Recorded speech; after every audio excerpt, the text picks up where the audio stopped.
Danae and Jason, get over here. I only got one ticket. Let's see. We've still got comics and film junkies. Let's see the new category. Pigskin flicks. That's football movies. Okay, Danae, you can take one off the board. Obviously, pigskin flicks. I just don't like football at all. Not into sports. Pigskin flicks is gone. Jason, you can also take one off. I'm going to take off film junkies. Okay, film junkies is gone. That means we're playing comics. Okay, Danae, first question is for you. Who played the dual role of Superman and Clark Kent in 1978's Superman the movie? That'd be Christopher Reeve. That is correct. Nice. Jason, listen up. What euphemism for marijuana also happens to be the first name of Kirsten Dunst's character in Spider-Man?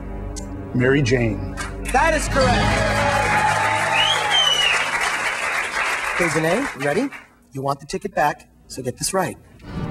When Tim Burton passed on making Batman Forever, the new director put nipples on the batsuit. That's right, nipples on the batsuit. What hack director ruined this kick-ass franchise?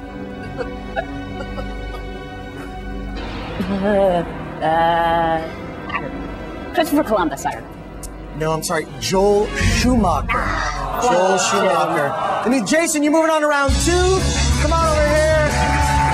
Danae, you know what? You know what? You know what time it is? It's time for you to leave. Here's your ticket home.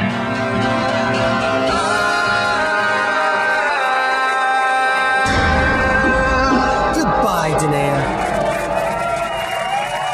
Okay, we separated the true fanatics from the mere fans. At the end of the first cut, we've got Dean, Ben, and Jason. We've tested how much they know. Now it's time to prove how much they care. It's time for the great debate.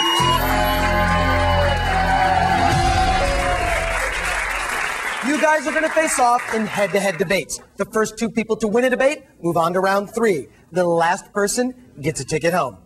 To help us decide who wins each debate, we have 3 very special guests. He's been in a lot of my favorite movies, from Barbershop to John Carpenter's The Thing. It's Keith David. You know, when I was 10, I collected comics and had a paper route. When she was 10, she won an Academy Award. It's Tatum O'Neal. He's worked with actors like Robert De Niro, Al Pacino, and Will Smith. It's Henry Rollins. Thanks for helping us out. Now, you each got a randomly selected ticket to round 2. Please open them now. Those numbers are your orders for the debate. So, Jason and Ben, you're up first. Come on over here.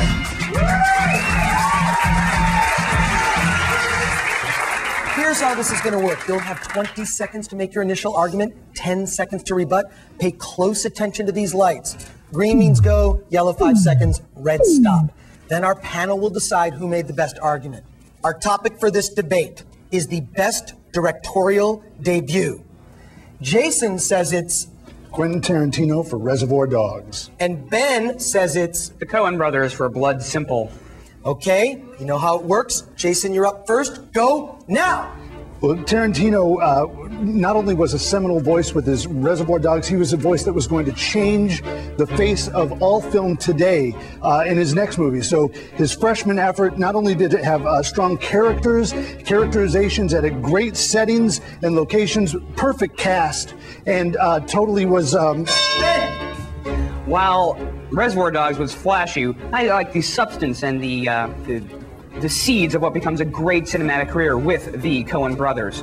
Quality acting by non-flashy actors and with a non-flashy script dealing with real home issues that we all share, not just criminals. Time. Okay. 10 final seconds. Jason, go now. I don't know how you could call Steve Buscemi a flashy actor. Tarantino had Harvey Keitel, Tim Roth, Michael Madsen, and those are not flashy. Ben! The Coen brothers deal with real things in real everyday life that we can all understand, not some comic book, but actual life. Time. All right. Good fight, and you know, I like this debate. I could do this all day, but it's not up to me.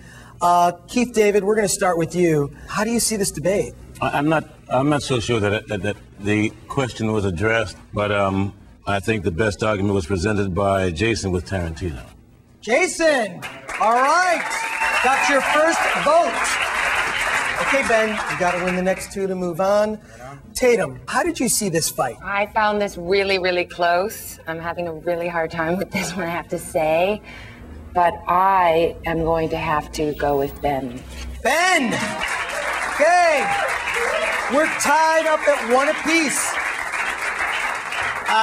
Henry, it's all in your hands. It's okay, I'm used to that.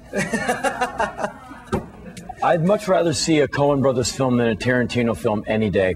But Jason, in his defense of Tarantino, made a more compelling argument. I'm going to have to go with Jason. Jason! Moving on to round three. Good job, standing in a winner's circle over here. Okay, Dean, you're up next. Come on over here. Okay, you know how it works. Our next debate topic is the single greatest performance ever. Ben says it's Peter Sellers in Dr. Strangelove. And Dean says it's Vivien Leigh, Gone with the Wind.